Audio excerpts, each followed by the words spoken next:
What's up, everybody? Welcome to the Wait, What Are We Talking About podcast, episode 165. My name is Bret, aka Enigma 9011, and today I am joined once again by two wonderful guests. I am joined by JC, aka Music with Friends, and Jake, aka McAuliffe Media. Guys, how you doing today?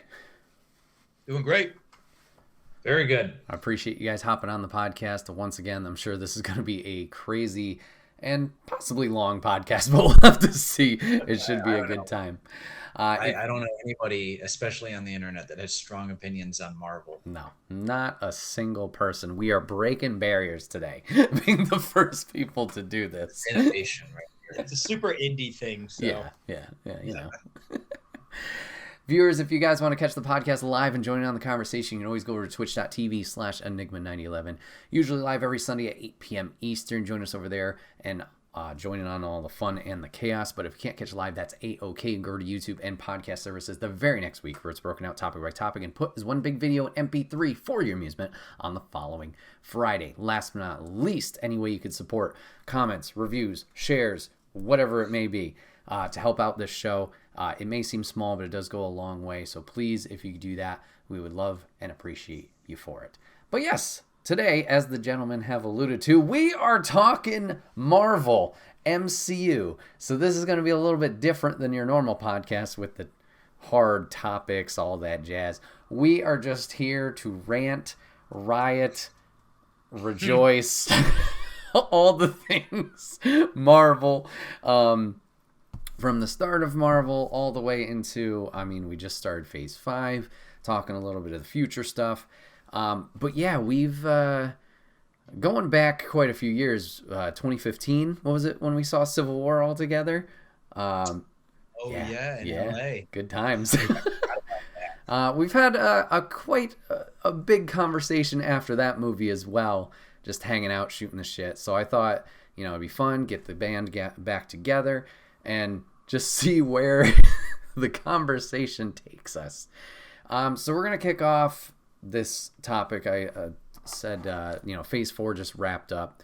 So a whole slew of projects there, from movies to obviously the Disney Plus programming, and kind of get your guys' thoughts and feelings on Phase 4 as a whole, what you thought went well, what didn't go well, whatever it might have been. And I know JC and I have talked about this in the past, so I'm going to let him go second. Jake, what did you think of Phase 4 overall? Oh, it was kind of like this conversation is going to be very long and scattershot. But no, I brought notes. Perfect. My three main points, I guess, with the MCU Phase 4, because everybody's just, there's a lot of discourse and discussion going on around it. Overall, there were parts I liked, but it didn't work quite as well as the other three phases for me. I think overall, if I had to break down how I felt about it, the big three issues that were apparent for me were I thought a lot of the new characters that they introduced, while I like the principle of bringing in new characters, especially after Endgame, a lot of them were just like a little boring and flat for me. They seem to exist in the mold of what an MCU character is, but without the meat that makes them engaging. Mm-hmm. I'm sure we'll talk more about that going in. The stories themselves became a little more formulaic. Again, I'm sure we'll get into this. I'm just basics. Sure. And then the shows, the Disney Plus shows, I thought were noticeably weaker than the movies and fell to a lot of the same flaws that a lot of modern day streaming shows kind of encounter. Okay. For me, it wasn't so much the amount of the content, though that didn't help. But I think if everything was good, people wouldn't have cared how much of it there was.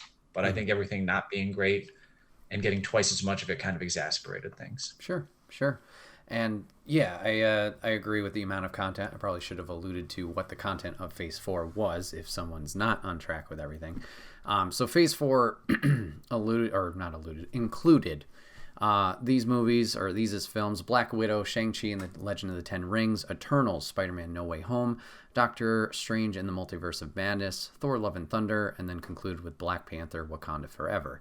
And then on the Disney Plus side of things, as I scroll here through Wikipedia, we had WandaVision, The Falcon and the Winter Soldier, Loki, What If Season 1, Hawkeye, Moon Knight, Miss Marvel, and She-Hulk Attorney at Law. So yeah, like Jake mentioned, a lot of content. And I agree with those points that he kind of mentioned, like it wouldn't be such apparent or such a topic of or point of discussion if it was good overall. So flipping over to JC, overall, what are your thoughts on Phase 4? First of all, you left out Werewolf by Night. My bad, it's not in this Wikipedia art. Okay, go edit it. No, I think the most notable thing about Phase 4 for me is it actually gave me a new least favorite MCU film.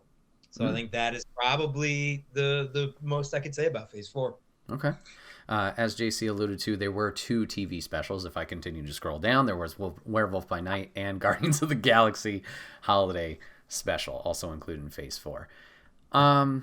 So yeah, Phase 4 was definitely an interesting one. I feel personally there were some ups. I thought some characters were very interesting, and I thought a couple of the story points were also along that same point where it just kind of, like, week to week it felt more compelling, like where they were going. And then there were other points where it either felt stale or like the focus was lost. If you guys are watching this over on YouTube, you can check out the Marvel Plus show where I break down the Disney Plus shows episode by episode and rant and rave all there. There was a few shows that as they were going on, like I said, they kind of lost focus. I thought, like, Miss Marvel, I loved Kamala and what she added and her personality and everything, but that was a story that felt very disjointed, and like the start of it was good and the end of it was good. The middle was like, this is a crapshoot of everything.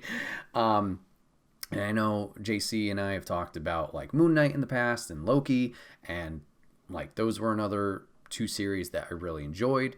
She-Hulk had comical elements of it that I didn't think I would enjoy, and that was another one. When it ended, I understand the route they took with it for what at least the show was, but to me I was like, this doesn't really, I don't know, it didn't resonate with me fully, I guess. So Jake, I guess for yourself, what were some down points from a personal standpoint that you saw from Phase 4, whether it was the Disney Plus stuff or the films? I guess in a broad sense, because I guess, like, I don't know if there was anything like, or I don't know how much I genuinely like hated from this phase, Sure. so much as just like was like very bored and that I found unremarkable, which was like a frequent pattern with this, which I think for me kind of got into just how like transparently formulaic and like corporatized a lot of this became during this phase. Like, obviously it's a brand, it's part of a larger corporate entity, but it became very transparent in that regard in terms of just the very formulaic storytelling they were using. But if I had to pick out something that stuck out to me in a broader sense, it would be the Disney Plus TV shows. And I was very surprised by how they fell into a lot of the same traps that many streaming shows do today, where they just feel like bloated, stretched out movies basically turned into TV shows. It felt like that all of them, except for, I guess, WandaVision and She-Hulk, I admit was one of the ones I missed. But I heard that one used like a more episodic structure, which I think is good if that's the case.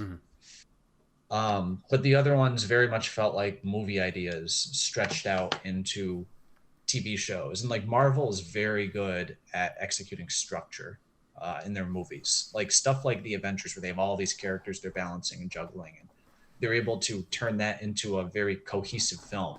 That's very impressive. So I was surprised they fell into these traps, because it really stuck out for a studio that's known for, at the very least, competent structuring.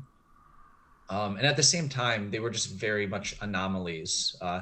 They were transparent in terms of how they were a part of the content mandate that all the streamers were going through at the time, where any company or studio or network that had a streaming service had to come out with a ton of content. And so you had Marvel, a brand that was so judicious about what they would create that they waited until Black Widow was dead to make a movie about her. And suddenly they're making like an Echo TV show and an Agatha Harkness TV show and Hawkeye. You're like, where did this come from? and just like how bloated they let the storytelling get. That was very disappointing for me. Okay, fair. JC? Yeah, no, I would actually, I mirror those sentiments almost exactly. I think what really stood out to me was it was really bad writing for the most part, which obviously comes with trying to speed the process along. But along with that was just, really poor performances and bad editing as well. So I feel like there was a lot of shortcomings all across the board. I don't think there was any one area I could specifically focus on as my least favorite. Okay, all right. So yeah, a lot of you guys mentioned, the TV programs kind of fell flat. For the movies themselves, was there anything in particular in that arena that you guys thought, was it the same problems, or was it different problems, or was it better than the TV stuff? What would you guys think? A little more like coalesced, I guess, the movies, because they weren't just like stretched out and full of padding the same way as the shows were. For me, I don't know. I hear a lot of people talk about how they feel like the new phase was very directionless, and it was. I could live with that though if the movies were really good, just like each one was a great standalone film. I mean, even though there were some ones that I liked, at best, a lot of them felt just kind of standard and middling. Okay. And at worst, there were some that had some pretty notable flaws. I think the big thing with the movies that stuck out to me were just like all the new characters they were introducing were very flat. What really made like the original Avengers work, for me at least, but I also think for mass audiences, were how connected they got to those original Avengers characters. And I basically think phases 1 through 3, like all around great. But I think even when you got into phase 3, those original Avenger characters were a notch above some of the other ones they brought in, who were still great. With this phase, it felt like that a lot of them were very formulaic Marvel characters, where they had the veneer of classic Marvel MCU character traits without the meat that makes them interesting. They were all very quippy, very bright, and had a very like surface level back and forth chemistry with one another. But it was missing the emotional core that makes that interesting in the first place. Okay. And sometimes it even felt contradictory in terms of the characterization they presented. Okay. JC?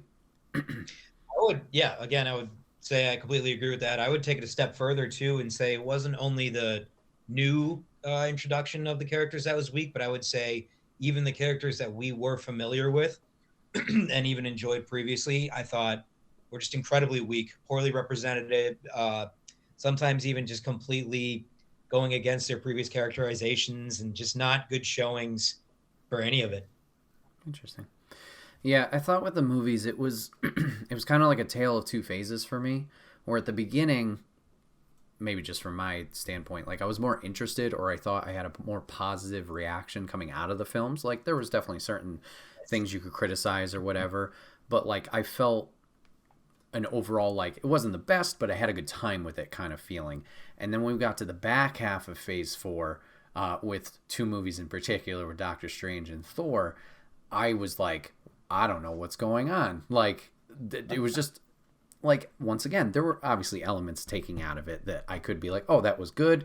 But overall, I felt this weird, like, nope, like negativity towards it. And it was strange, just obviously because of the past work that we have seen with 1, 2, and 3 phases. And then even with the beginning of phase 4, how that was, I was just, it was off for me personally. I guess if we want to start getting into the nitty gritty ranty stuff, was there anything big, and this could be across any, of the movies or the TV series, that we want to kind of dig into and maybe rant on what wasn't the best in our opinion of what they showed? JC, you look like you got something loaded, or like a storm of brewing, so go right for it, good sir. I've already done it on this podcast, so I'm not going to do it again. But so what you said is really interesting, how like you came out of the movies thinking like, yeah, I had a good experience, whatever. And then towards the second half of the phase, it dropped. For me, it wasn't even the second half of the phase. It was like 2 days after I saw the movie, I was just like suddenly hit with the realization that, wow, I really hated that. Hmm. And that was like almost all across the board, Gotcha. but none so bad as Doctor Strange, which is just hands down, in my opinion, the worst MCU film to date, bar none, excluding nothing else. The worst. But Yeah, we went into a lengthy discussion about that last Yes. time. I saw the episode. Yeah, they had some things like I know the whole Illuminati scene is mixed reactions. Like I know I mentioned in that past episode, like the multiverse was a big like fan service moment. Like it was cool. I get it. I get why people hate it. Totally understand. Me, the biggest like not crutch of it. The biggest, I guess, negative of it is that ending. Like the ending's fine, and then 5 minutes later with the post credits, we're like, oh no, everything's fine. I just fucking have an eye. We're good. Just let's go on our next adventure. Horribly CGI'd eye. Mm-hmm. I was just gonna say, just made up for it with that great CGI eye. So I like the argument I get all the time is when I tell people I think that's the worst film, they're like, well, what about the Eternals? And don't get me wrong, the Eternals was not good, but the thing with the Eternals was it was something different. They gave something a shot and it failed. Okay, no harm, no foul. Good for you. Doctor Strange was given everything it needed to succeed, handed to it on a golden platter, and still managed to fumble so severely. It's actually impressive. It's actually impressive how bad that movie came out, considering how much good it had going for it. So that, yeah. Anyway. Yeah, I mean, I thought Eternals was good, but it wasn't. Yeah, once again, it wasn't anything great. It was like, oh, it was kind of like the Guardians situation, but it didn't reach the highs that Guardians did, clearly. Like, nobody I know here, or at least not well, and I had a good time with it, but it doesn't really connect anything. I think, Jake, you mentioned that in the kind of previous answers or questions or whatever. It was just like, okay, they're there, whatever. I think I'm okay with that out of principle. I don't know. A lot of people seem to really dislike Eternals. I mean, I didn't love it, but I thought it was okay. Like it was. I don't mind if it doesn't connect with the larger mythology as much, as long as it's good. I think with Eternals, what did I say? Yeah, kind of like you said, JC. I appreciate that it tried to do something different. It felt like, at least in terms of how it was shot, they shot it in a more naturalistic kind of way with more muted colors. That was really cool. Just like weird things with it. It was like weird, like how Kumail Nanjiani disappeared halfway through the movie. Yeah, and wasn't in the freaking final fight. What the hell was that? That makes no sense. And it was like weird because he was just like, it felt like they were setting something up. Because doesn't he say something like, "I'm out. I'm not taking part in this fight," and goes away. And you kind of expect like a setup payoff thing where he shows up and helps at a crucial moment, and that doesn't happen. I don't know. Maybe he got COVID that day of filming and couldn't show up. But show up on the green screen, yeah. And it did this thing that I noticed a lot of the Phase 4 films did. I call it the standard Phase 4 Marvel villain trope. Okay. And this is different from like what people normally say about Marvel villains, but it's something I've really been thinking about after I watched Black Panther: Wakanda Forever. Was everyone criticized the Marvel villains for a while for being very flat and kind of boring and like phases like, I don't know, 1 and 2. And it's because those movies were more predicated around the heroes and their journey and everything, and just sort of embracing them, whereas the villains were more like obstacles versus being the point of the movie. And then they started picking up in Phase 3, and even then, like some of the older villains I thought were kind of underrated. I noticed there's like a new trend with Marvel villains, and I guess I'll call it the serious convicted leader. Okay. Like half the villains in Phase 4 were completely straightforward, serious, had no like real like quirk or characterization to them outside of they were convicted leaders that had to do the terrible thing. That was every like half the villains in Phase 4. Just going through it like through the list here. The villains in Falcon and the Winter Soldier, Eternals, that was the villain. Shang-Chi, that was what the Mandarin ended up being. That was what I felt Namor was in Black Panther: Wakanda Forever. And like that works in some cases. I'd say Thanos actually fits that pretty well, but that was a really well executed version of that. And there's also an irony to like a giant space alien that's like purple, like acting like that. It was like refreshing in a way. Nothing wrong with the principle of it, but they used it a lot, and I thought the villains ended up suffering because of it. And in a weird way, I would say like Agatha and the Green Goblin were probably my favorite villains of the phase, just because they had some real character to them.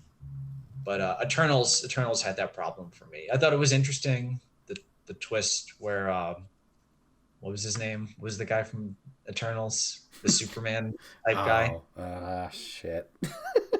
I know who you're talking about, but Yeah, he's Irish. Oh man, That guy from Game of Thrones.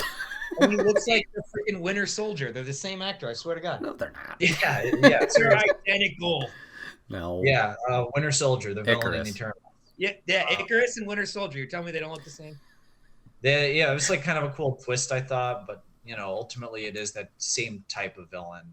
And the irony with Eternals in a broader sense was that even though it really had the sheen of doing something different and was trying to do something different to a certain extent, it still followed like that basic Marvel structure.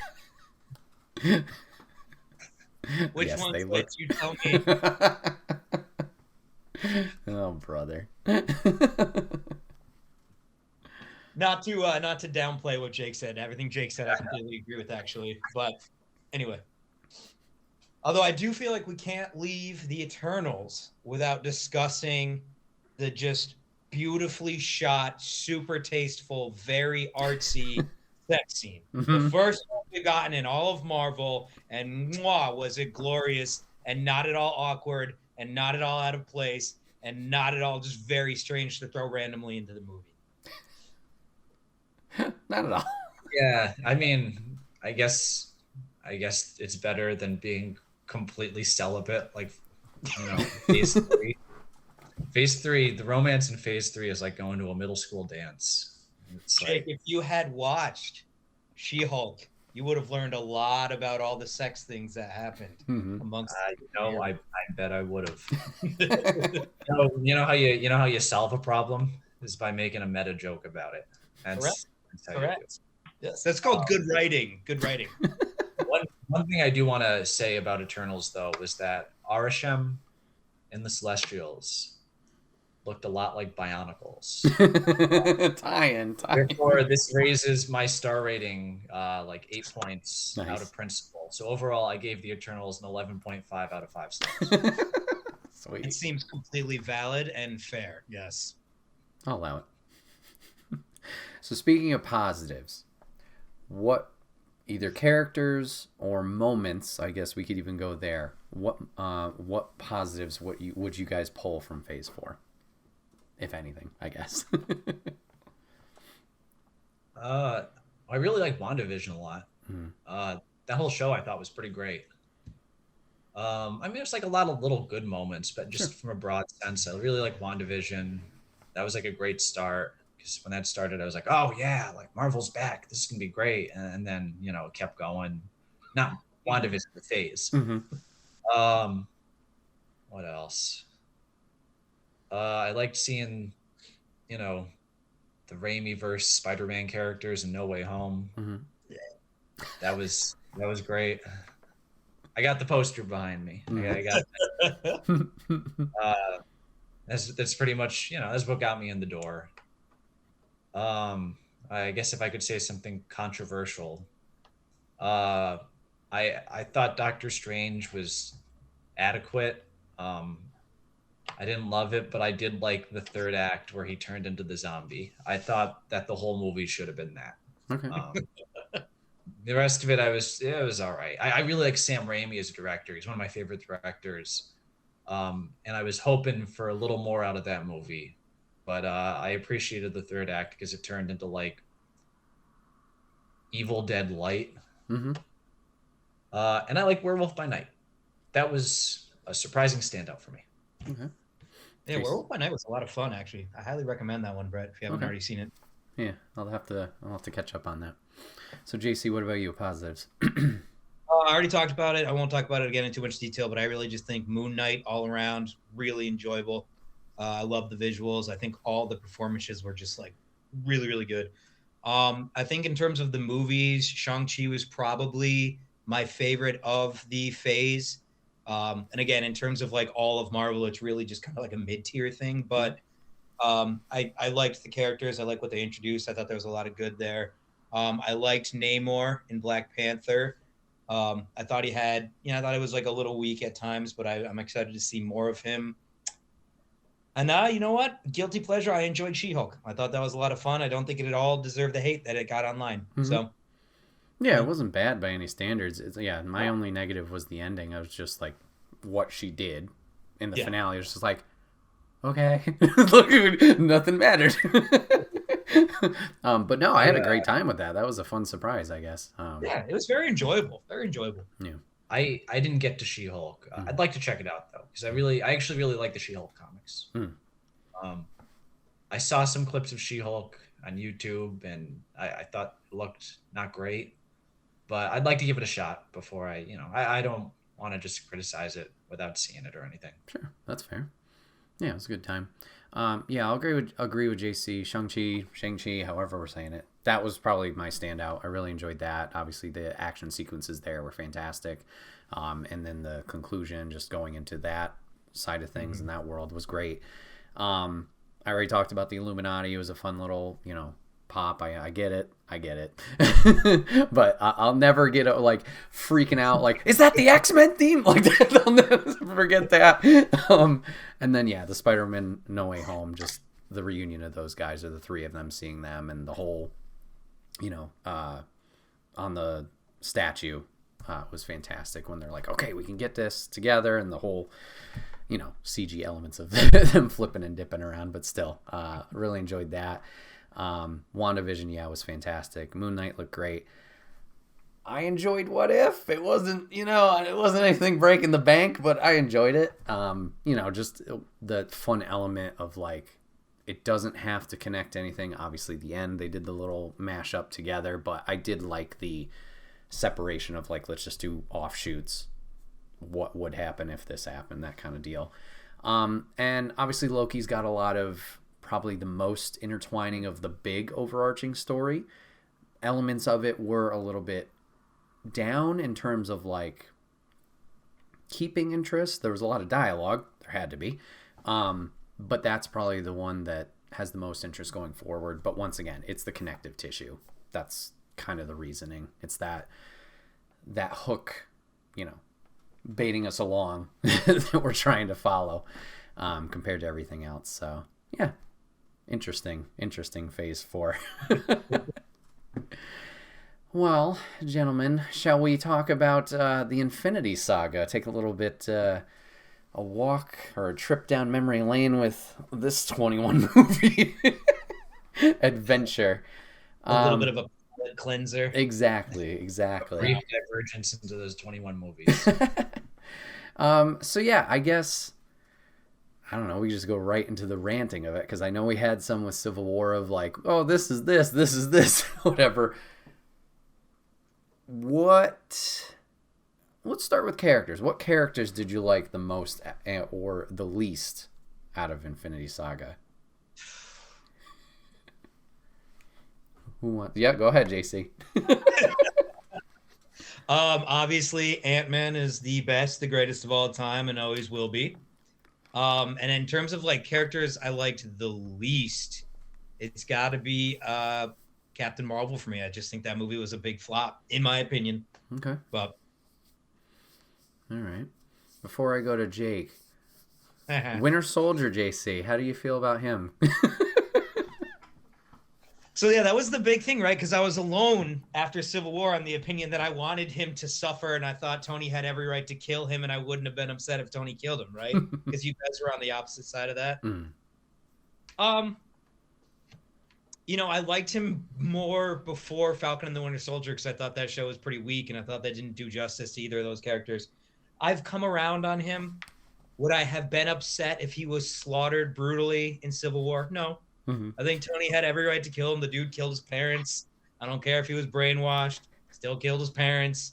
would have been good, justice, retribution, whatever. But I don't feel as strongly against him as I did, but I am largely indifferent to him, I think. But we'll see with the Thunderbolts, I guess. Sure. It's the magic of Falcon and the Winter Soldier. Yeah. Completely indifferent to a character. Jake, what about you? Infinity Saga. Characters that connected or didn't connect?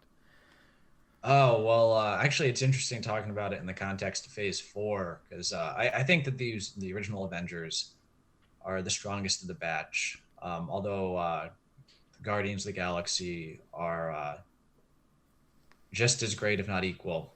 And then I really like Ant-Man also, Scott Lang. He was great. And then, Black Panther. I mean, that was like, it's almost hard to pick a favorite because that was like the strength of those first three phases and why I think the whole experiment of the Marvel Cinematic Universe worked was because those characters they created were so strong. And even if you didn't love every movie, you wanted to follow them all through everything. Mm-hmm. I guess it's a cliche, but I do think that the strongest character they created was, Tony Stark, Iron Man. And he's basically laid the groundwork and the foundation for what they want all these characters to be. Whether they all achieve that level of success, obviously, is a different story, but he's got that quippy sense of humor, that smart alecky sort of attitude, and that almost like self-aware sense to himself, but it's executed in a really interesting way because he's a character with a lot of layers. And that's there both in the writing and it's there in Robert Downey Jr.'s performance. It's really great. Yeah, and I guess, the weakest one was definitely Captain Marvel. I know that's like the almost controversial opinion because there was so much infighting when that movie came out, but I think it's undeniable just looking at the movies the way, objectively, that Captain Marvel as a character was pretty one note. And I also think that the structure of the movie did a disservice to that character, where you had a character whose story was essentially predicated in her never giving up. That was her character, essentially. She would get knocked down and then get back up again. But they used a flashback structure to the film, which made it so you never actually saw her getting knocked down. It just started like in the middle of her story. So we were just kind of told that she would always get up when she was knocked down. I don't know if that was just like a structure mishap there because they wanted to give it a Born Identity type structure where she's getting her memories back, or I don't know if they just didn't challenge the character enough, but ultimately that's why that character didn't work for me in that movie. Interesting. All right. Yeah, there was definitely some interesting characters. I will agree Ant-Man was one that another curveball, like kind of took me by surprise, but that was a good performance by, Paul Rudd and obviously that cast. Yeah, Captain Marvel, I don't know if I would put it the weakest. I guess maybe just in comparison, like obviously down at that end. And I agree. It's like just the movie of like, I get it. You have to tell her past, but it was weird in placement of everything. And I can't for the life of me. I don't know if I could recall a bunch of that movie per se, or a lot of details. I think there was a cat. Yeah, there was a cat. That wasn't a cat. I think I'm going to go on the opposite side of things in terms of not like heroes, but some villains that kind of stuck out to me that like I got really interested in. I mean, if we're going to be basic, quote unquote, Loki was a big one. I was interested in the first one, but he really took off. And I know Dark World is not everybody's favorite, but like that was one that like he really started gaining steam with me. Obviously Avengers, being the big bad, or what we thought was the big bad at that time. That was interesting, and seeing his journey up until where we are currently has been great. And then I think he's not around anymore, but Mysterio was fantastic. I loved what they did with him in that movie from Far From Home. The little twist of like him being a good guy was interesting, but I get it why they did it that way with the whole illusions and kind of duping everybody and doing it that way. And then I guess for the hero side, but started as a villain. Well, I guess didn't start as a villain, but kind of was a villain in the middle. Winter Soldier. Like having him be this ruthless spy soldier, that was awesome. I know a lot of people put Winter Soldier at the top. for good reason.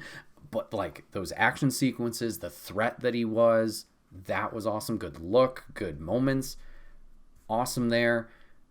He's kind of faltered a little bit with me later on, but because he's a good guy, so it's like, damn, we don't have this ominous threat of him. But for that time period, really enjoyed that. Thought it was awesome. Wish we got a little bit more of it, but I get it in the grand scheme of things. We kind of had to wrap up Cap's story, as we saw with the ending of Endgame. But for that time period, really, really good. Enjoyed that ride and the trip.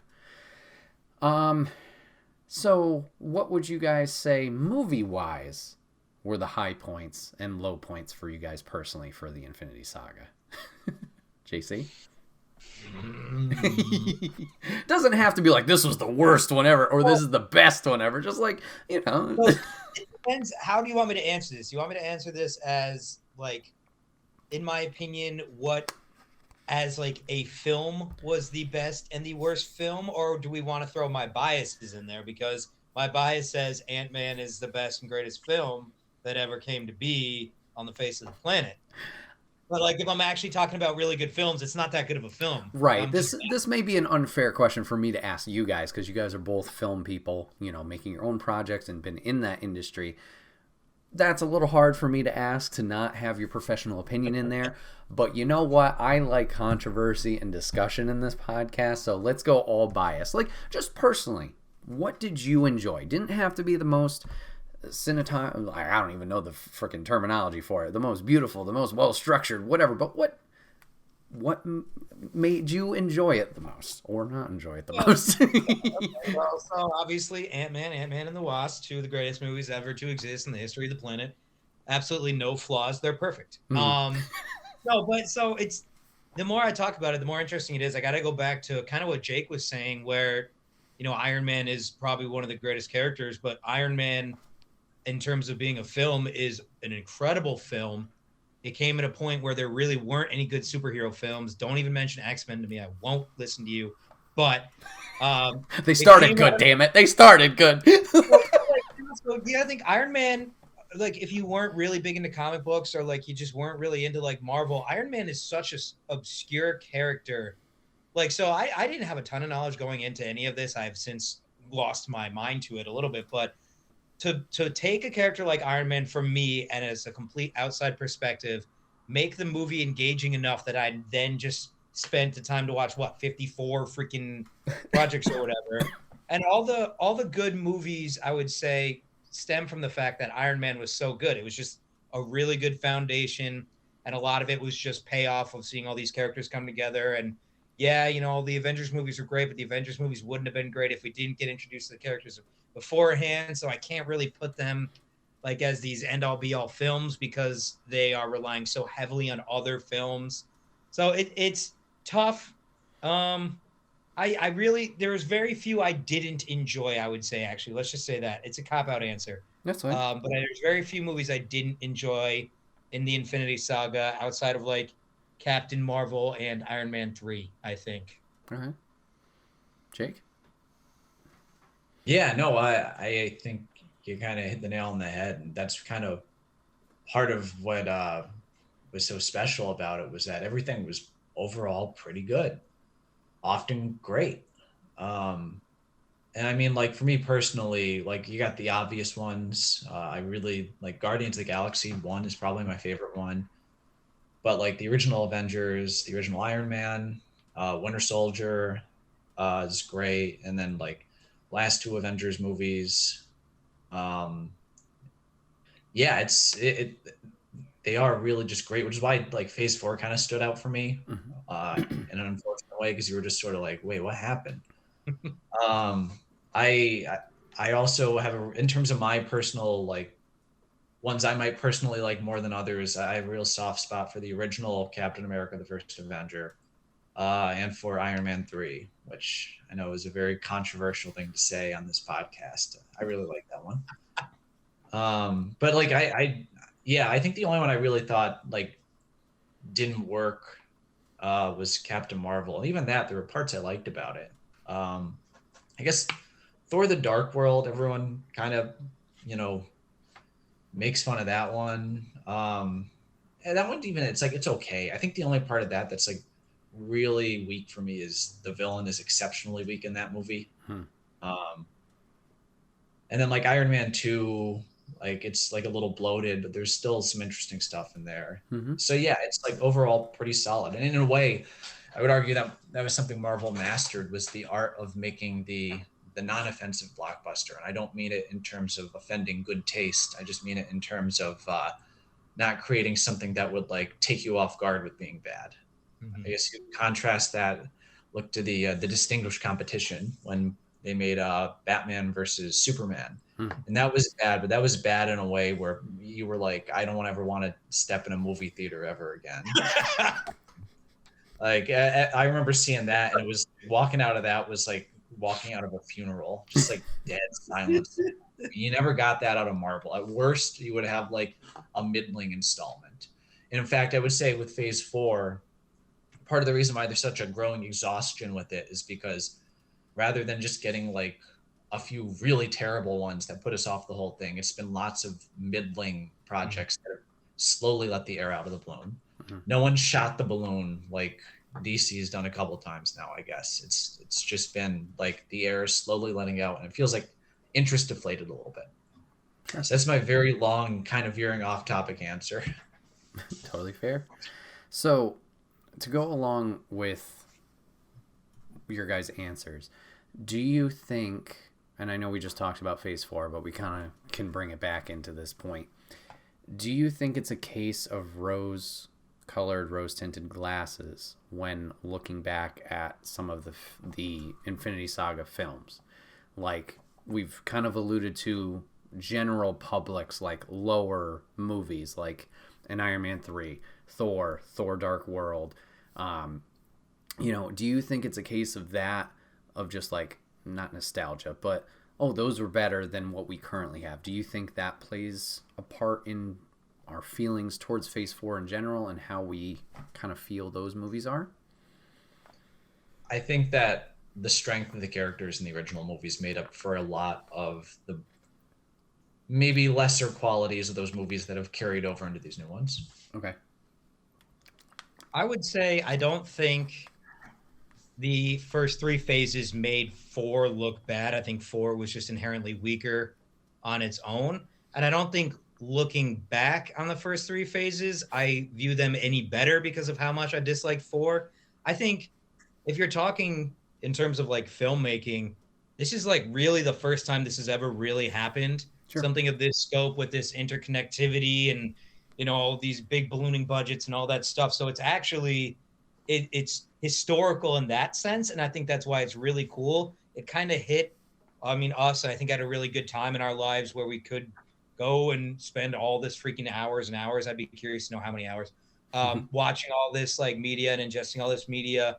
And it was just kind of like an icing on the cake thing that they were good for the most part. So I think in that sense, I just think I don't look back on them blindly. I look back on them and like, they're not the greatest movies ever. I don't think any of them deserve Oscars other than like Ant-Man maybe. But, it's such a cool, unique thing that no one had ever seen before. And now it's overdone as shit. Now everyone's got interconnected fucking whatever. But so it's not the same now as it was back then, because back then it was brand new and no one had ever seen it before. So very cool. Fair. Now, this may be an impossible question to answer for both of you. We know the ending to Infinity Saga. So we know the journey these characters take from the beginning to that point, and we see and get that payoff. Do you think there's potential for that for the characters we're getting introduced in Phase 4 to their ending point, apparently, or we assume, at a Phase 6? Do you think there's that chance of, not redemption, but maybe we can look back and be like, oh, now it kind of adds up or checks out? Sure. I know, impossible question to really answer because it's future stuff. Anything's possible, Hope it happens. I can only speak to just how I felt after I watched the new ones, where I was like, I'm not as interested in following these new characters. as much as I was the old ones. Mm-hmm. And the old ones, I don't have as much interest in following anymore, especially after things seem to wrap up pretty well for them in the last one. Sure. But, hope for the best. Mm-hmm. That's a good answer. If I'm gonna be honest with you, no, I don't think it can. I think how it feels to me is they're just introducing a bunch of cannon fodder. Okay. And if they do the right thing and they use the cannon fodder as cannon fodder and make all the rest of this about the villain, and it's just a long story about a villain just fucking slaughtering people, that could be really interesting. They won't do it because that's too big of a risk on their part and it wouldn't pay off. So no, I don't think we'll ever get to that point with these new casts, despite having some strengths in there for sure. Okay. To follow up with that, do you think, from a personal standpoint, so I guess I'll ask, like, my personal feeling is this way for why Phase 4 may be lacking. I know we kind of wrapped up that topic, but we're finishing pulling it back in. Is we talked about connective tissue. Phase 1, if you look back at it, there's a lot of connective tissue. And for some reason with Phase 4, there doesn't seem to be a lot of connective tissue. Do you think maybe the lack of that being shown in Phase 4 could be part of the thing that's kind of holding it back and not making it feel as good or like it is meaningful? I think it makes it maybe feel a little more directionless. Okay. Which isn't ideal if you're like engaged in the larger meta story. But I really think that like that wouldn't matter as much if the movies were just each great. Mm-hmm. Like if all these Phase 4 movies came out and were even more disconnected, but they were all great, I think that it wouldn't matter as much. But I think compounding that on top of the movies being less interesting, because there was a thing where with like some of the maybe lesser installments of the previous phases, you would watch them, and even if you didn't care quite as much, you'd watch it because you'd want to get greater context for what was coming next. I don't think that's the ideal way to watch a movie, but most of the times, like, the movies were good, so it wasn't a big deal. Mm-hmm. But now it's like you're sitting through these new movies that aren't as good, and so the other reason you would do that if you're not watching it just to watch a quality movie is because you want to see a quality meta-narrative form. And then if that's not forming, then the endeavor feels even more pointless, I think, for some people. Fair.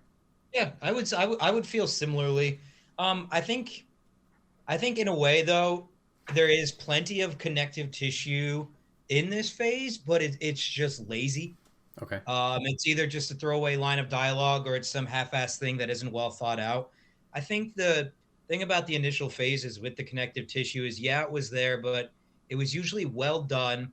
It wasn't completely necessary to like the film's success. Like the film could still stand on its own for the most part. I know like Iron Man 2 and Thor 2 were really just kind of vehicles for connective tissue, which is fine, whatever.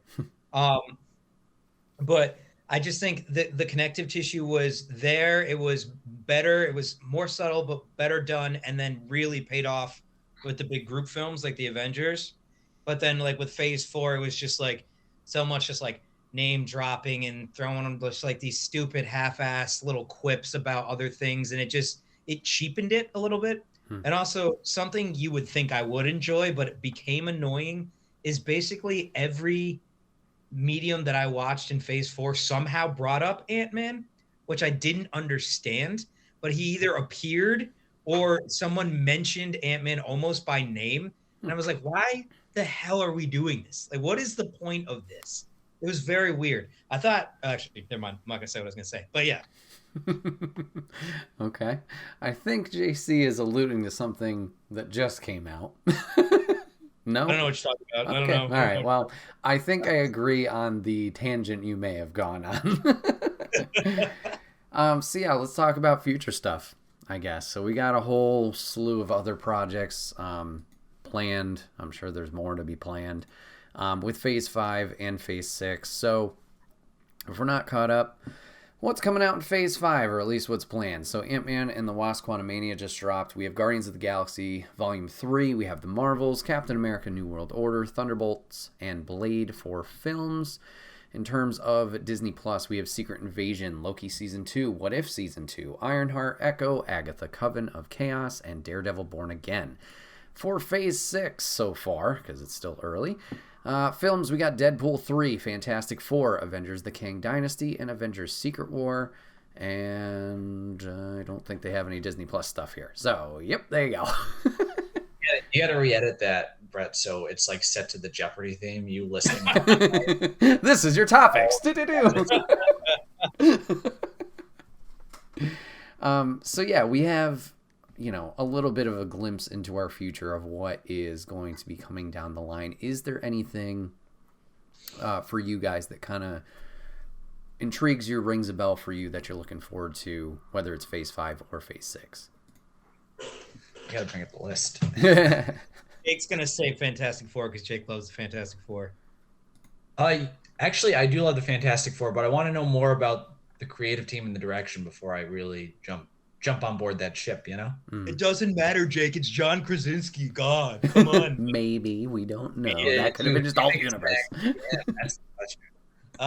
No. So actually, big announcement for me: Ant-Man 3 is my soft retirement from the MCU. Ooh. Yeah, because I'm just tired.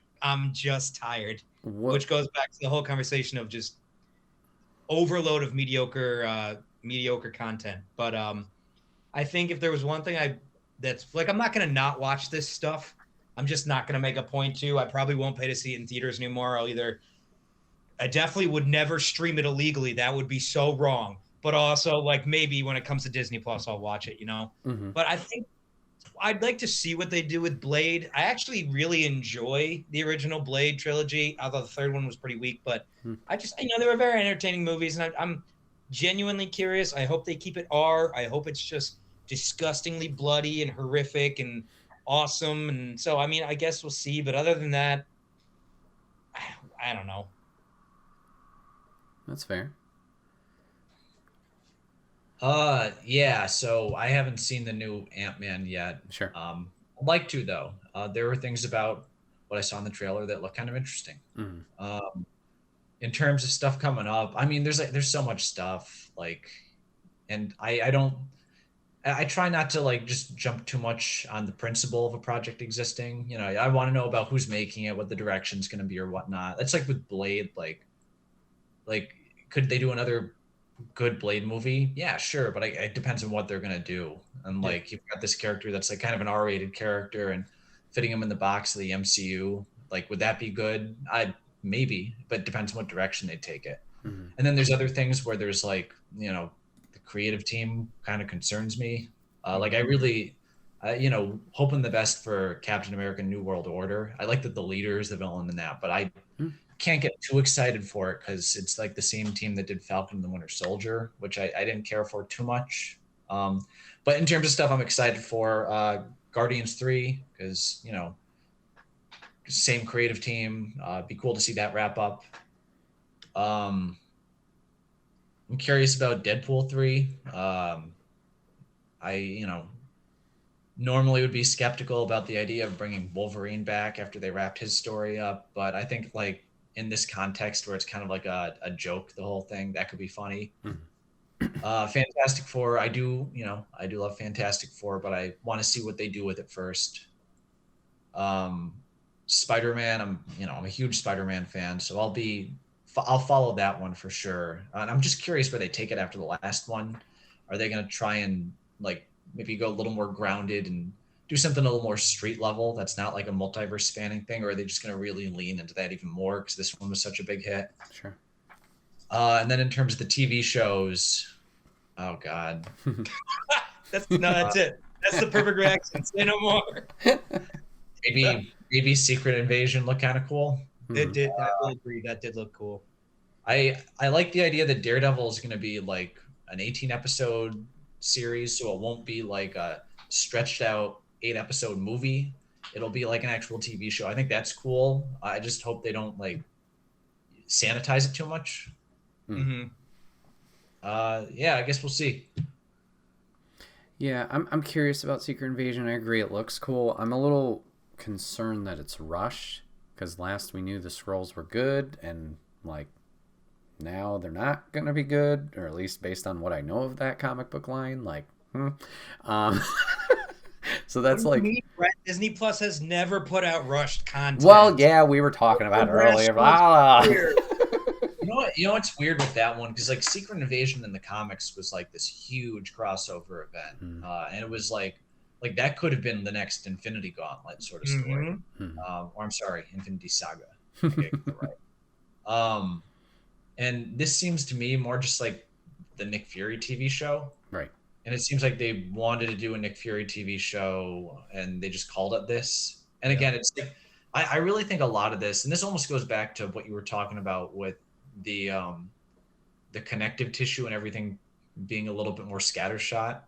I think a lot of this comes down to just like the mandate that came down with all the streamers. It wasn't just Disney Plus, all the streamers, that you have to make more content, because like everyone was making tons of content, some of it more disposable than others. And then you had Marvel, which was like the crown jewel of Disney at the time. So they wanted them to put out more content than anyone else. And so suddenly ideas that seemed unnecessary, like doing a Nick Fury movie, became reality. Because that's basically what this feels like. It feels like a Nick Fury movie that's 8 hours long. Sure. Yeah, it's just the Secret Invasion kind of maybe being that bait to, oh, I know that title.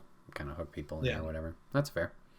It's interesting noting, too, that one stayed a series, but Armor Wars became a movie. Which I don't think I understand that. Although have not seen Armor Wars come up again, so it may have vanished. I don't know. Last I knew, I agree. I think I heard a film. Once again, everyone, I'm using Wikipedia as my source. Let's take everything with a grain of salt. I just figured that would be the easiest. But yeah, that could still be in play.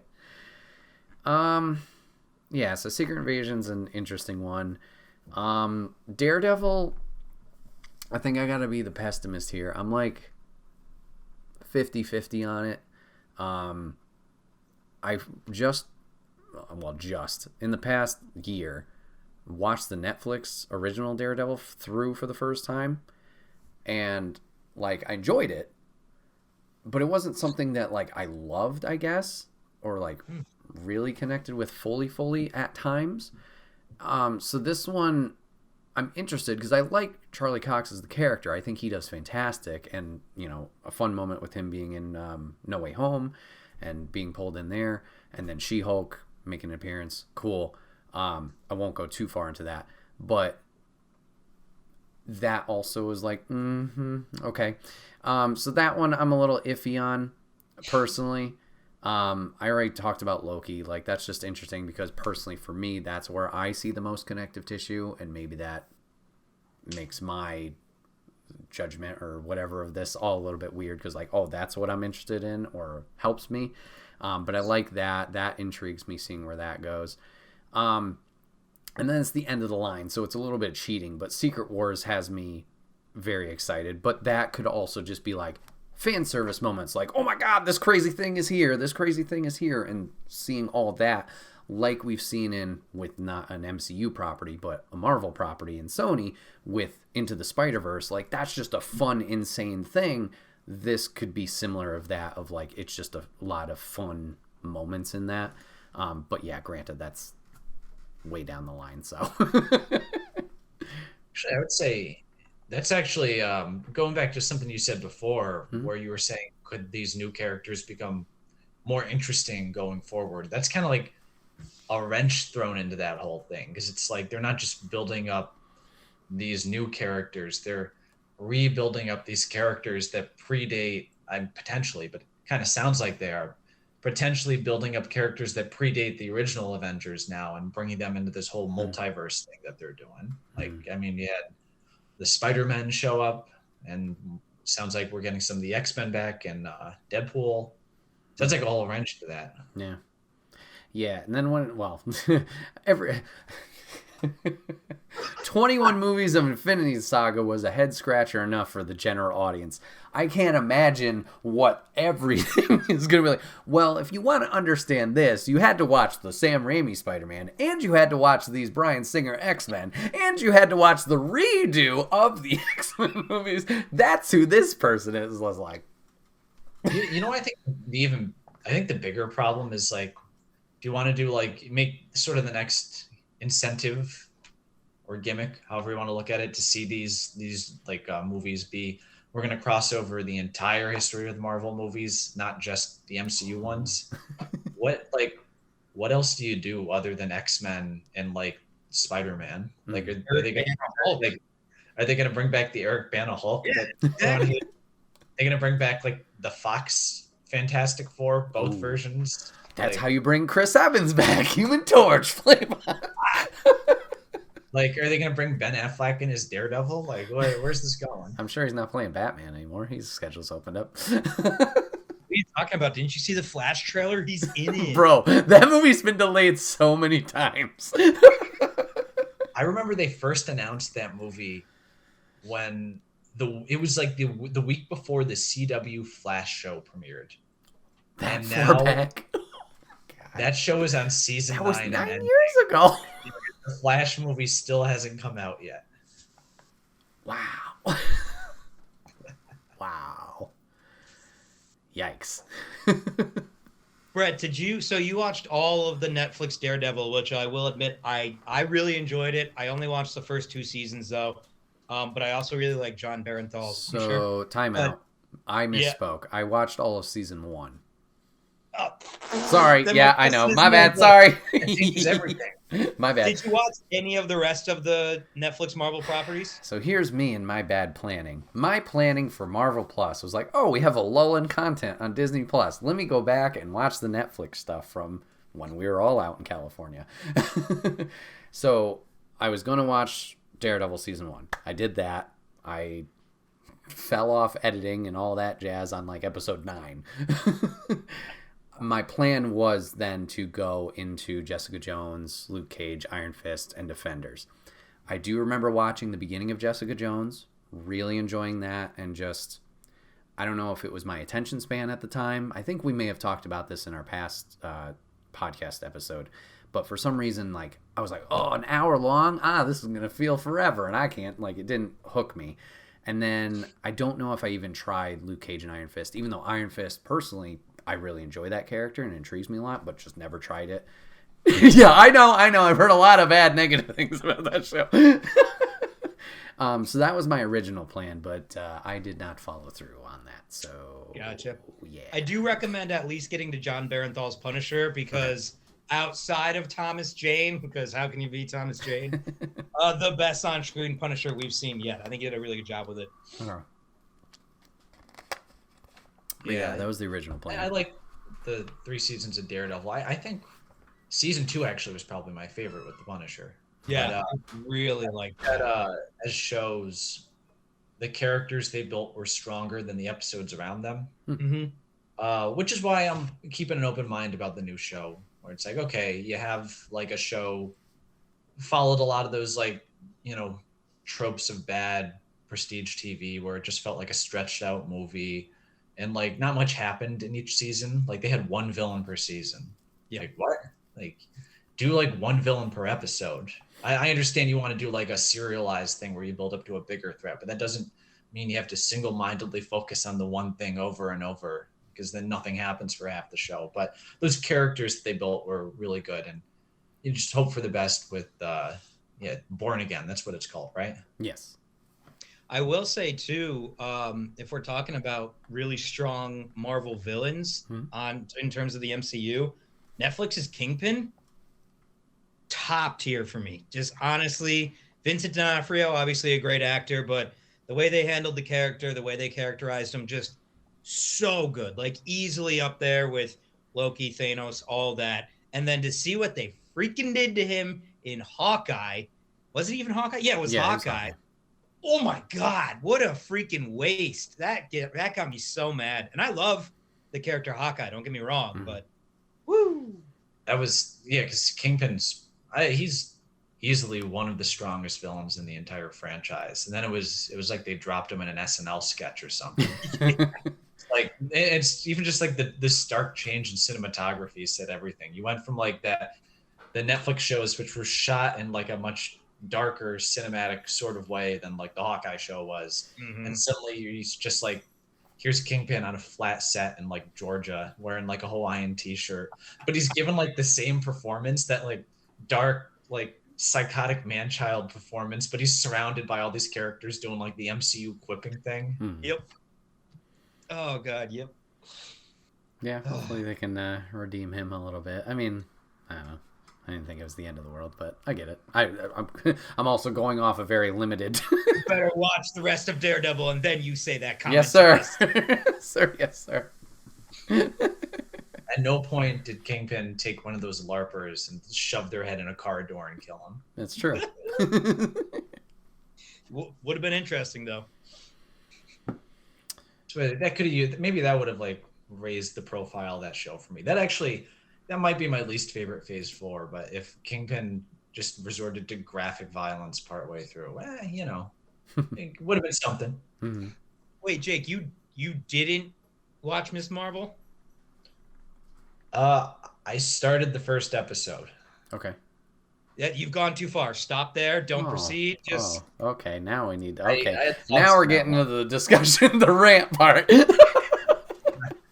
I think that one was like, I thought the character of Kamala was cool. She felt like different than the others. Absolutely. I like that she was like a younger kid, and she felt like a kid, and like had the family was really fun.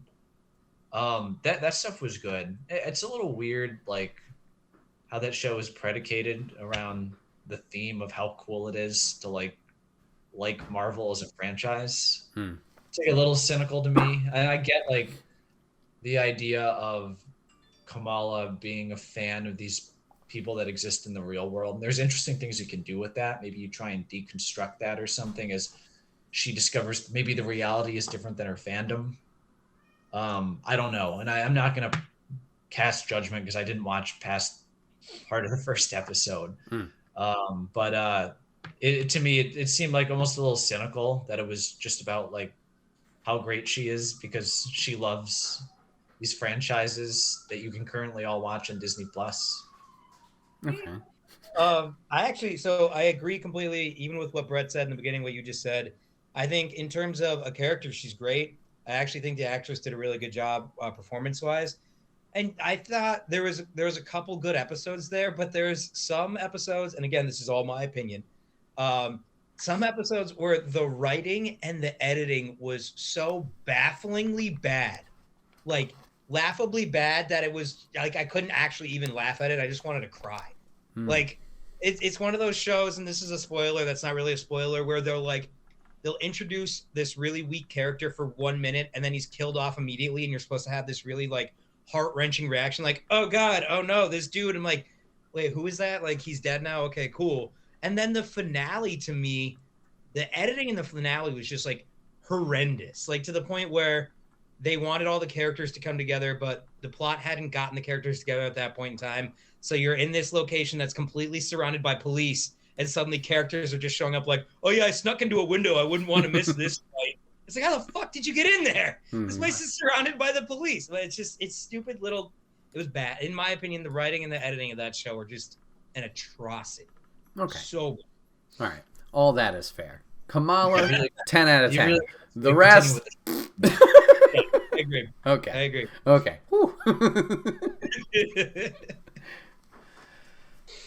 So what other controversial things can we argue about? Is there anything? Okay. So, I think She-Hulk twerking is perfectly fine, and anyone who has a problem with that, shame on you. Yeah. I don't. Did that happen on the show? Oh yeah. Yeah, it was like a post-credits thing. All right. She-Hulk and Megan Thee Stallion twerking.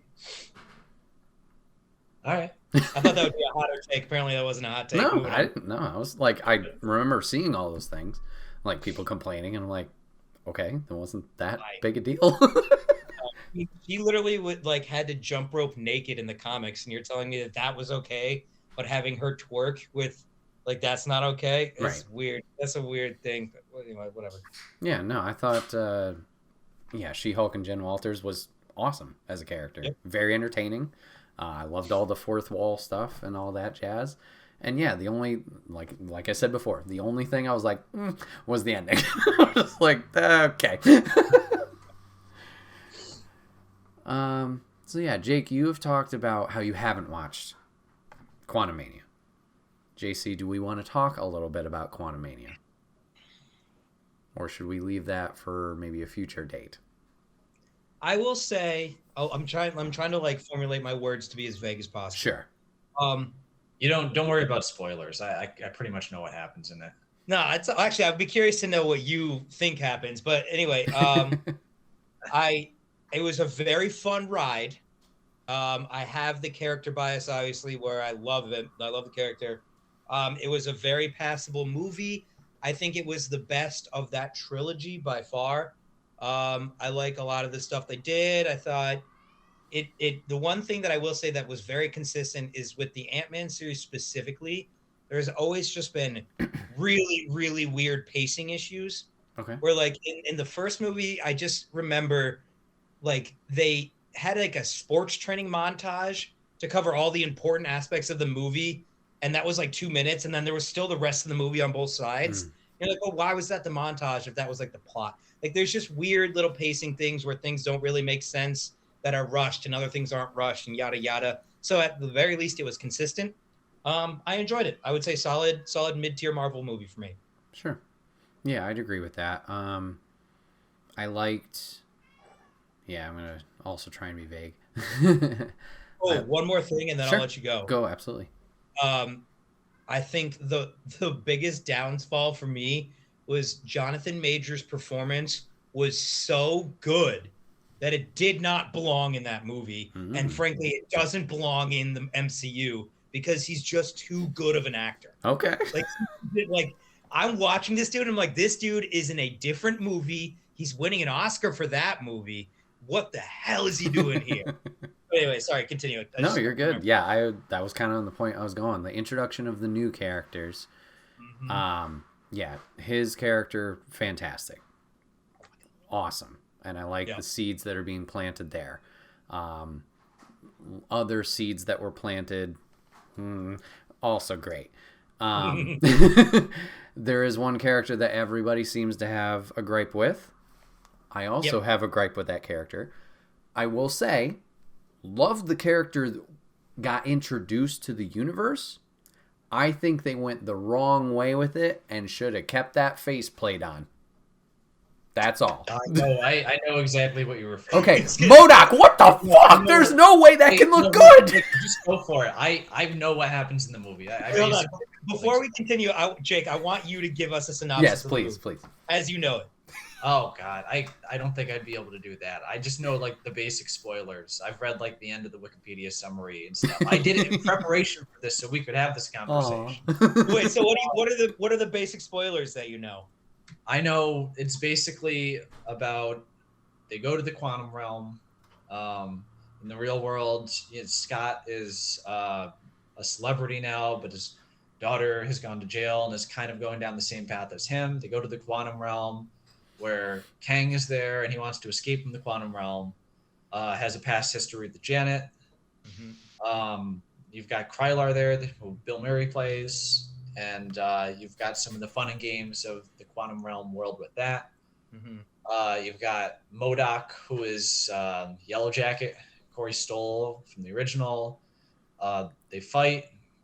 MODOK has a sort of redemption thing where he basically turns against his master, but is still kind of a dick. They escape from the quantum realm, but essentially the threat of Kang has been realized. And after defeating this version of Kang, then there's hundreds upon thousands, infinite more throughout the multiverse. And because he's like a non-linear character, he's going to come back, and they have their eyes on the MCU now that there's been all these multiverse related skirmishes. I guess Kang is just really concerned about the Green Goblin. Saw that and he's just like, we better keep an eye on that universe. Willem Dafoe's going nuts in there. So I know the basics of what was going on with that. I think without going into too much. So here's a hot take for you, Bret. All right. I don't know the character MODOK. Sure. I enjoyed that in this movie. Okay. I know the CG wasn't the greatest, but let me just reference Doctor Strange 2 again before you talk to me about bad CG. I mean, this was a full-blown CG character, and you're telling me they couldn't render a 3D eye on the dude's forehead for 10 seconds. But anyway, no, I actually thought he was, the way they introduced his character, and his character was cool. It was fine.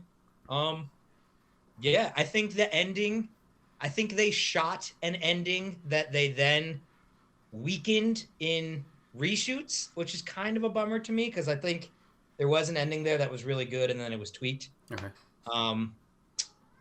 Yeah, I overall I enjoyed it. Bill Murray was wasted, completely and utterly wasted. That scene was so pointless, just utterly pointless. You want to know how pointless it was, JC?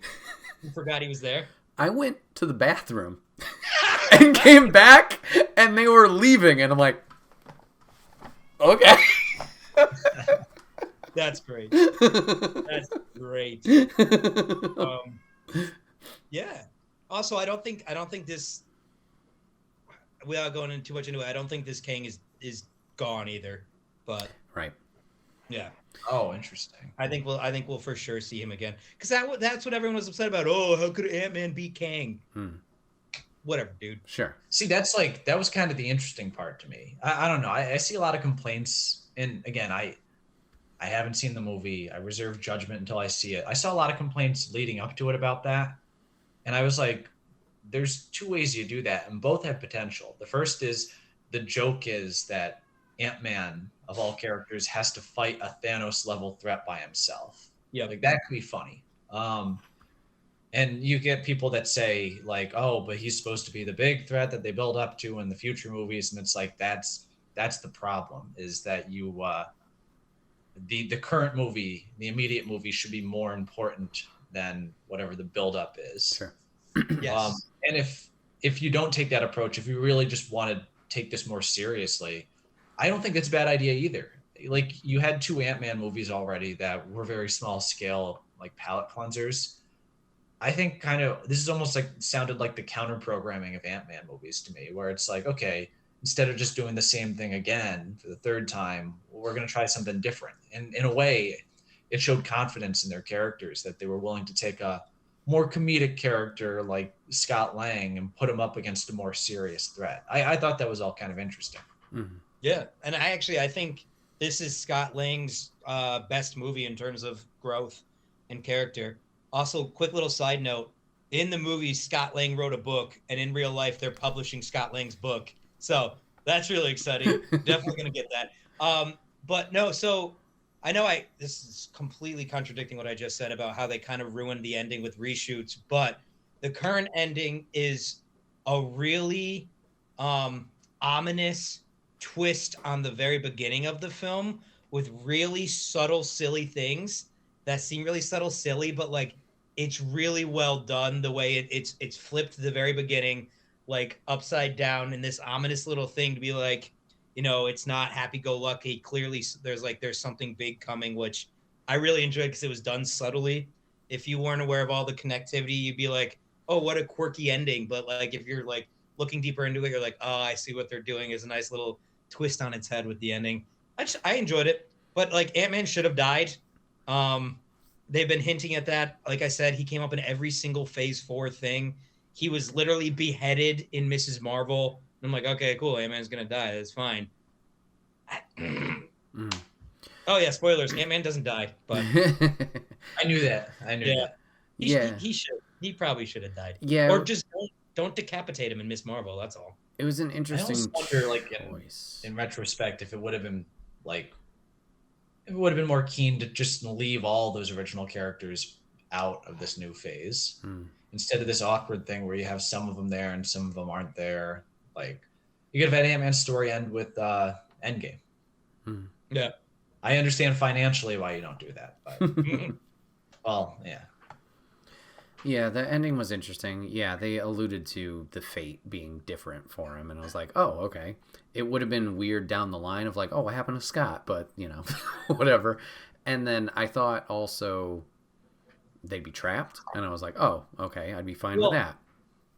I think that's what the ending was, and I think what we ultimately got was a reshoot where they're able to come back out, because I'm fairly certain there's a version of this movie where they're trapped, which I thought that was fascinating. Right. Because then it's a whole motivation for Cassie. You know, that's her whole thing. That would be great character for her. Right. Great character. But yeah, that was an odd choice. And then, circling back to MODOK, it was cool just because it's another deep character. I think this was a perfect area to introduce him in because he is a very weird character. It's a big head with tiny appendages. Quantum Realm is full of all these weird characters. Totally fine. I like the connective tissue with it being Yellow Jacket. Cool. But yeah, should have kept that face mask on. He looked great. He was threatening. Well, maybe not great. He looked cool. He was threatening. It like meant something, and then we took that off and everybody was just like I don't care about this character. Is that like a whole other topic to broach, just like the usage of special effects in the new phase? I mean, we could do it right now. That I know the eye. I'm not defending the eye. What's funny with the eye is like you watch Army of Darkness in another Sam Raimi movie from like 1992 or something like that. I might have the year wrong. But there's a scene where an eye like that pops out of a guy's arm. That movie was made for like $10 million. It looks better than that does. Yeah. My only judgment with MODOK and the faceplate is like, there's no way you can make that look good, in my opinion. So I would have just avoided it entirely. Actually, they, as much as I heard that, Avengers game was terrible. MODOK looked really good. Yeah, no, in the Avengers game, yes. Yeah, that is true. But if they had done something more along the lines of like this, like that looks good. I mean, that's fair. Should have done that. That is a fair criticism, yeah. Also, I don't know if this was true in the comics or not, but in Ant-Man Quantumania, MODOK has an ass. It's confirmed. It's canon. I always assumed he was a dude sitting in a chair, but yeah, we apparently see so. He's got an ass. It's a little tiny, but it's an ass nonetheless.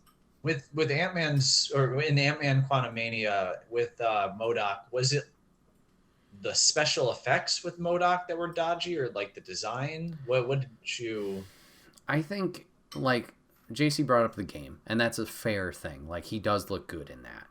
I think it was just my brain of like, I know this character looks doofy, and a lot of people are just gonna go, oh, that looks stupid, that looks like George Lopez from Spy Kids 3, you know, that kind of thing. Like it just looks silly. And once that face mask came off, it didn't matter what that character said, it didn't matter what that character did.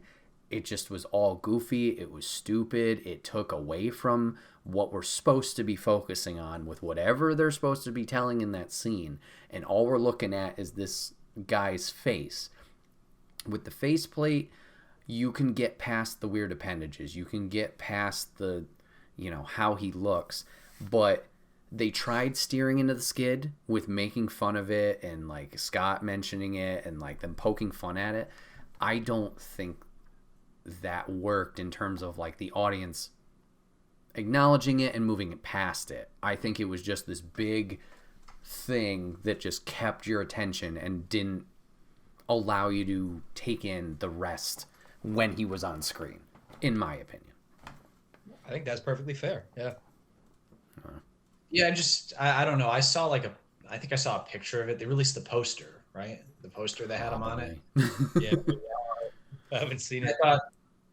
I thought the CGI looked kind of iffy, questionable, and I don't know. I should see the movie before I judge it. I actually thought the concept of that character becoming MODOK was kind of interesting. For sure. Like what it sounded like to me was you have this guy who was just like this evil, like powerful, like villain businessman in the real world, and then he gets turned into this, and now he's like stuck in this other world where he's just like this impotent lackey to this even bigger villain that's beyond his comprehension.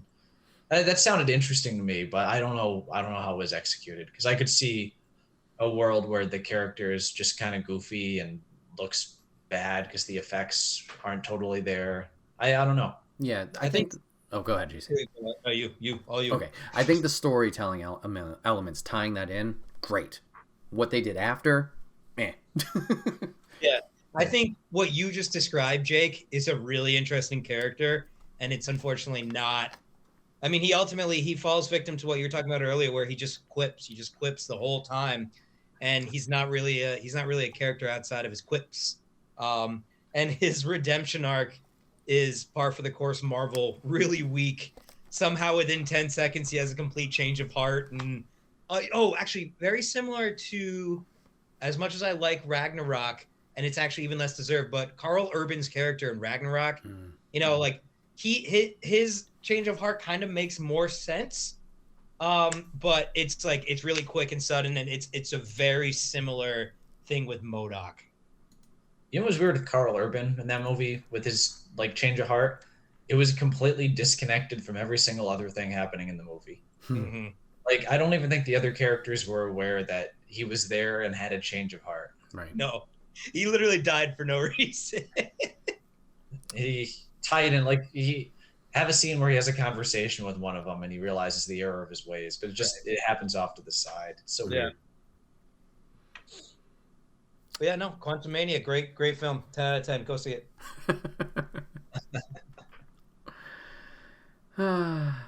Well, do you guys have any other MCU thoughts you want to share with our listeners and watchers before we head out of here? I can't think of any other questions. Yeah, I got one for both of you, and this has got to be a head empty thing. You can't give any thought to it. It's got to be the second anything comes to your mind.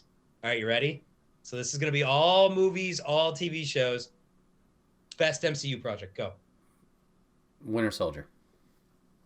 Guardians of the Galaxy 1. Worst MCU project. Oh, crud. Worst. Don't think about it. Don't think about it. You get too much. You've already tainted. I know. I'm sorry. That'd be Hawkeye for me, I guess. If we're just Incredible counting Hulk. the main MCU stuff. Whoa. I think the first 2/3 of the Incredible Hulk is pretty solid. The third act kind of falls apart, but the first two acts underrated. Of those answers, those both just totally shocked me. I guess Hawkeye. That's fair. The best part of the Incredible Hulk is when he drop kicks the dude into the tree. Oh yeah. It's really good. It's just like so abrupt, and it's like, holy shit, that dude's dead.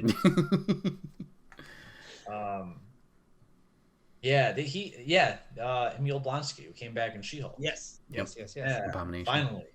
And Shang-Chi, I guess. Yes. Oh yeah. Him and Wong. And also fight. She-Hulk. Yep. Yeah. I guess if I was to throw something out there, sure. Just a quick aside, was do we think, like, how do we feel about the quote-unquote special effects problem with the MCU in terms of Phase 4? And I don't even mean, like, getting into, like, the real-life labor issues behind VFX artists. I mean just, like, do you feel you notice it? Does it impact your experience with the movie? Curious to throw that on the table. Right, you want to go first? Sure, I can start. Yeah, my immediate thought was the real life stuff. Like, that's just not good. I mean, in terms of any media, film, animation, video games, like, crunch is, I get it, timelines and all that, but you need to also be flexible with the size of these projects. Like, someone who only knows the very tip of the iceberg with going to school for it and video rendering and all that jazz, like, I can't imagine what the size of these projects are or what's needed to go into them. So, like, that absolutely needs to change, and that could be definitely tied into what you guys alluded to earlier with, like, streaming services and the need for content and all that jazz. Like, it's one of those things where planning would have been better or should have been better, and execution needs to be better going forward. In terms of enjoyment of the product, or, like, if I noticed it, we already talked about the two big examples of, Doctor Strange Third Eye and MODOK. I will say She-Hulk would probably be a third. That one didn't strike me as bad as the other two. There were just a couple moments I was like, that looked like, you could tell, obviously, that it's not supposed to be there.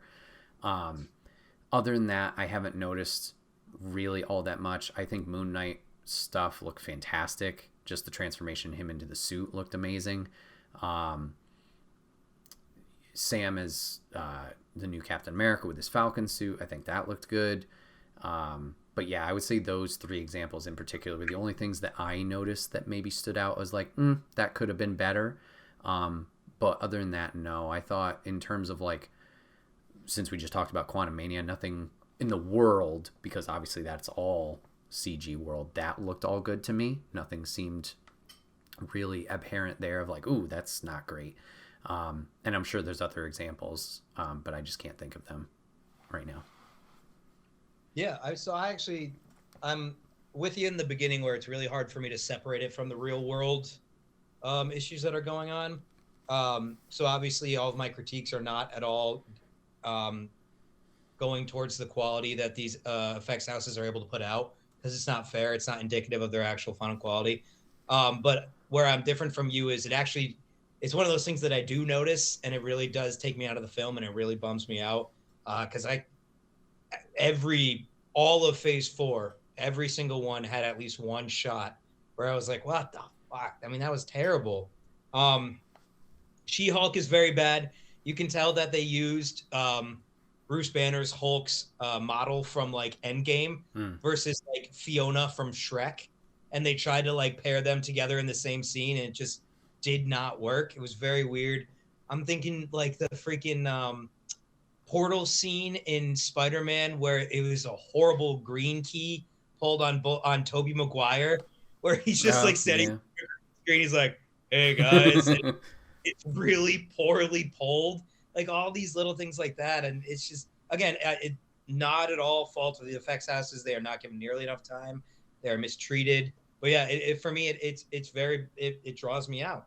I think back to even the original Black Panther, the final big fight there that looked like PlayStation 1 level graphics. That was a huge bummer because that's a great movie. But something like that, I'm always just like, God, I wish it was better. You know? It's first of all, I think we're all, unanimous in how we feel about the VFX issue. Clearly that's awful, and it's terrible to see these companies being taken advantage of like that, and then have to bear the brunt of criticism as a result of being pressured into not being able to do the work that you are capable of doing. But in terms of the movies, first I just want to say I'm glad that you brought up the Spider-Man thing, because no one talks about that. Like, it looks pretty bad. It's like the big moment of the movie where you see these iconic characters return, and like Andrew Garfield walks in and he almost looks at the camera. Like, what? And then like Tobey Maguire, like he looks like one of those Bully Maguire gifs that like yes, you cut him out of the movie and put him in like another movie. That's what it kind of looked like. Yes. And I understand. I even have some sympathy for the filmmakers here, because it's like they were filming during COVID. I know they were restricted about a lot of the things they could do, because I noticed a lot of scenes in that movie, it feels like characters aren't on the same like set as one another. Right. I mean, like Thomas Hayden Church isn't even in the movie. Clearly, like stuff was going on with COVID that prevented them from being able to do everything they wanted to. But in a broader sense, because you guys have already touched on like this really notable specific stuff, but I just get concerned that it creates a lack of style and just like directorial cohesion with these films, because things are so prevised now, where they have the effects company plan the shots out and plan the action scenes out before they go in and film them, or even sometimes before the script is completely done. And I understand the utility behind that, because these are such big productions. That's just the practical reality of these things. But it does lead to scenes that just feel sort of basic and standard in their execution. I was thinking about it during Spider-Man, because you compare it to like the old Raimi films, and even if you don't like them, there's like a real sense of style, and the direction is like very specific and pointed in the choices it makes for the action scenes. Whereas it does seem like a little bit more standard, like they just kind of committee like came up with an action scene. And as a result, it makes it a little less engaging. And I think that's where like the insidious aspect of the effects concern comes in. Yeah, and it's funny too, because it's almost like if all the shots were bad, it's almost like if all the shots were bad, it wouldn't matter as much. But it's so inconsistent, and it's not even inconsistent film to film. It's inconsistent within a film So like going back to Spider-Man, they couldn't pull a proper green key on Tobey Maguire, but all the final shots of the villains like becoming humans again were reused shots from their original movies. And I had no idea. I honestly completely missed that. So the way they integrated that, which was probably just, I don't know, really good roto work. You're telling me you can roto well, but you can't green key well? Like, it doesn't make any sense. So it's just the inconsistencies drive me nuts. I felt that way with like Loki too. What was that third episode? Oh, is that the one that was supposed to have like the fake one shot that had no point and it was just terrible? I just remember they were on like the purple planet where the meteor. Yep. Was that the one? Yeah, because it was like, again, I imagine COVID played a part of this. So I understand to a certain degree, but it is, you look at that and you're like, why does this suddenly look like a really flat green screen? Nice. All right, I got one more question. Yeah, shoot. Harrison Ford as President Ross. It's like a dream come true in terms of casting. I'm you got Harrison Ford. What else do you say? I mean, it's, sad with William Hurt not being there. I think my bigger concern is he going to become Red Hulk? Right. Yeah, because I don't know his commitment really. It's not an age thing. I mean, Sure. if anything, it kind of makes sense, because if he did become Red Hulk, then Harrison Ford only has to be in the first movie before he turns into the Hulk. I just mean that character. I really like the Hulk comics. I enjoyed the Red Hulk comics in like a guilty pleasure way, but the original ones were like almost like dumb comedies. Like the joke was like Red Hulk was so overpowered that he just like broke the entire Marvel universe. That was almost like the joke in those original comics. But I never liked, his identity was like a mystery, and I never liked that General Ross became Red Hulk, because it always felt like that was below him. Like he was the guy that hated all the superhero stuff, and I was like, well, he hates the Hulk. Why would he become the Hulk? Yeah, I don't remember his origin specifically, but yeah, it's interesting. It's one of those, like, I thought it would have happened sooner type deals. So yeah, I'm interested to see if they do decide to pull that trigger of making him Red Hulk. And then, yeah, I guess doing voice lines or voiceovers might be a little bit more intriguing than showing up for however many films. But yeah, I guess we'll have to see. Yeah.